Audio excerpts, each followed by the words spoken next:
Muchas gracias, señor presidente. Un saludo cordial a usted, a todos los señores asambleístas que están presentes en esta importantísima sesión, en este importante debate, que obviamente pues conlleva una gran carga ideológica, así hay que decirlo, ¿no?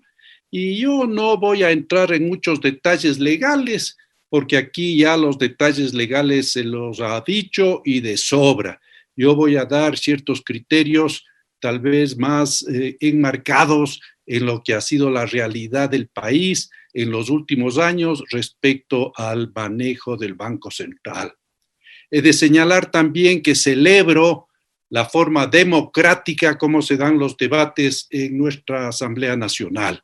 El día anterior que tuvimos ya un primer debate sobre esta importante ley, ayer se presentaron economistas que responden a una tendencia y a un manejo, yo diría, ordenado de la economía.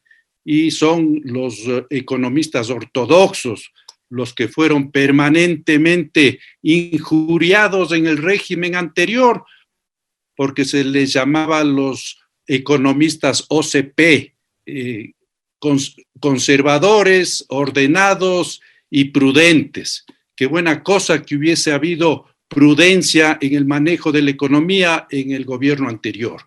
Y ahora han estado con nosotros economistas que más bien responden a una línea que se denomina de manejo heterodoxo de la economía.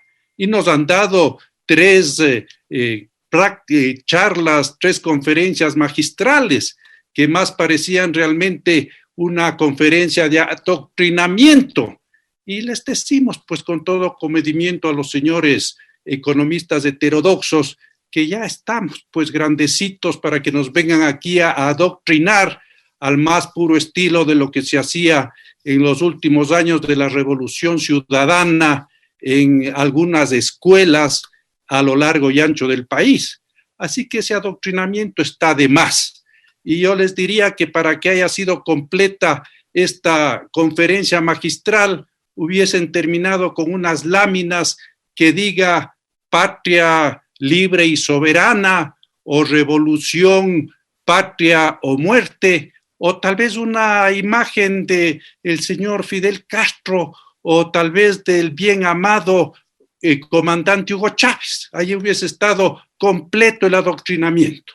En todo caso, bienvenidas estas posiciones democráticas y estas posiciones que nos dejan ver diferentes tendencias y pensamientos. Bienvenido, así tiene que ser la democracia, respetuosa. Luego me he de referir a lo que he escuchado en la lectura del informe.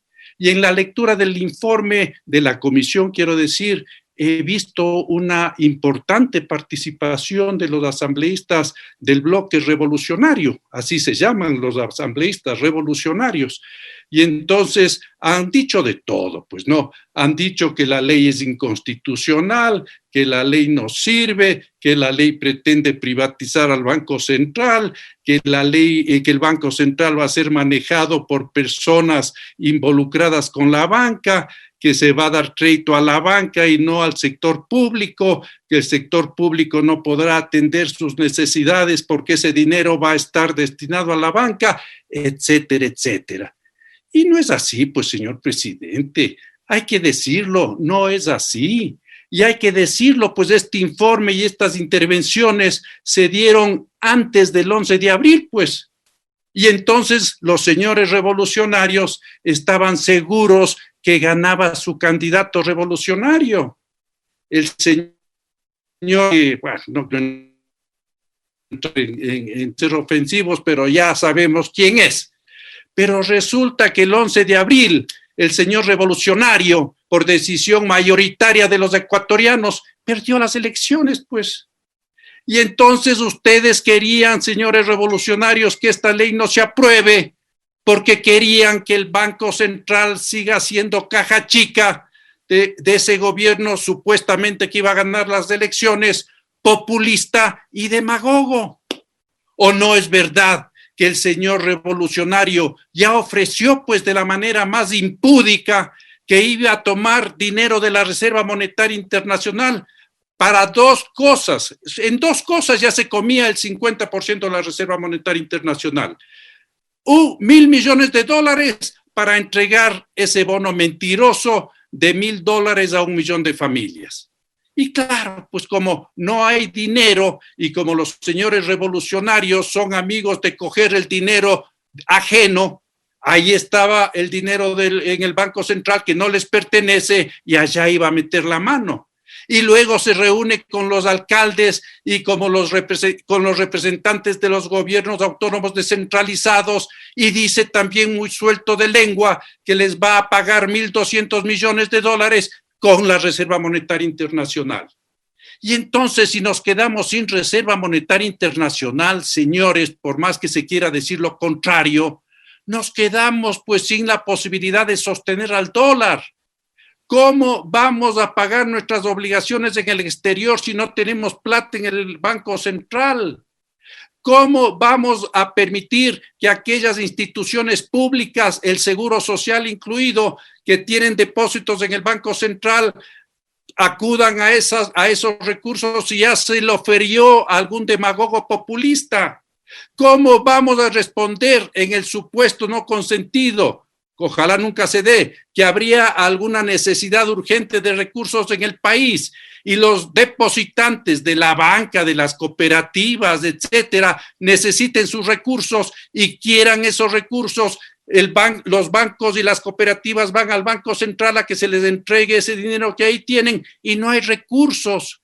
Entonces, con estas medidas demagógicas que ya se implementaron además pues en el gobierno del expresidente señor Correa, no nos olvidemos que del 14 al 17 se retiraron 7.000 millones de dólares de la Reserva Monetaria Internacional. Y aquí yo les quiero preguntar pues a los economistas heterodoxos que estuvieron en esta comparecencia y que fueron parte de ese gobierno, ¿con qué devolvieron pues esa toma de recursos ilegal, ilegítima, inmoral? ¿Con qué pagaron? Con bonos, con papeles que en una emergencia no sirven de nada y con acciones de empresas públicas que no tienen ningún valor. Esa es la realidad, señores economistas heterodoxos. Y yo les pregunto a ustedes, cuando fueron parte del gobierno del expresidente Correa y parte del actual gobierno también del señor Moreno, ¿por qué no dijeron, pues, señor presidente, tengamos un poquito de consideración, no nos festinemos todo recurso que tenemos a la mano?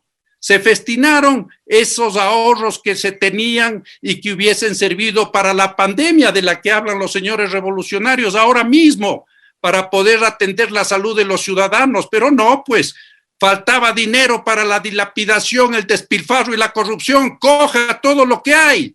Y después le metieron mano al Seguro Social, 13.000 millones de dólares, o ya nos hemos olvidado. ¿Y con qué pagaron? Con bonos, y dejaron de pagar el 40% de aportes constitucionales, ahora que tanto hablan de la Constitución, constitucionales al fondo de pensiones, y se acumuló en 3 años una deuda de 3.800 millones de dólares, y decían que cuando se necesite van a pagar.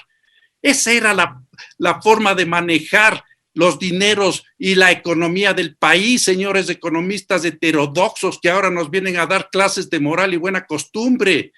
¿Y por qué no dijeron, pues, que era inmoral y peligroso que nos endeuden a los límites irresponsables que nos endeudaron? ¿Y por qué no le dijeron, señor presidente, no es bueno, pues, prevender nuestro petróleo hasta el año 2025 y tener un crédito a corto plazo y con tasas de interés del 8%? Eso era lo que tenían que decirles. Volviendo al Banco Central, señores, se tomaron 7.000 millones de dólares y pagaron con papeles que en una emergencia no sirven de nada. Esa es la verdad. Y para sostener la dolarización tenemos que tener una economía sólida, una economía solvente y con una reserva monetaria boyante, como la que sí tienen países responsables, como Chile, por ejemplo, como Colombia, como Perú, que tienen reservas monetarias de 18.000, 30.000, 60.000 millones de dólares. Ahí sí hay pues excedentes para poder atender, por ejemplo, la pandemia. Pero cuando se maneja irresponsablemente la economía dinero que alcance. Entonces, felizmente, el 11 de abril se quedaron con los churros hechos. El señor revolucionario no ganó las elecciones, pero ahora tienen que venir a la asamblea con el mismo discurso, pues porque no pueden quedar mal, ¿no es cierto? Tienen que decir que la ley es inconstitucional, tienen que decir que la ley no sirve, tienen que decir que el Banco Central se quiere privatizar y tienen que tratar de justificar lo injustificable. Aquí, señores asambleístas, lo que se tiene que decir es que todo país, toda economía marcha adecuadamente cuando hay orden, cuando se manejan los dólares, la economía de un país de manera ordenada, cuando se respeta el dinero ajeno, cuando no se toma cualquier recurso disponible para, reitero, malgastarlo. Y entonces esta ley lo que busca, sí, puede ser defensa de la dolarización, pero poner orden pues en el Banco Central, que no esté a la disposición de cualquier demagogo populista que llegue al gobierno para meter la mano a esas reservas y acabar con toda la liquidez que tengamos en el país. Felizmente eso no va a pasar con el actual gobierno.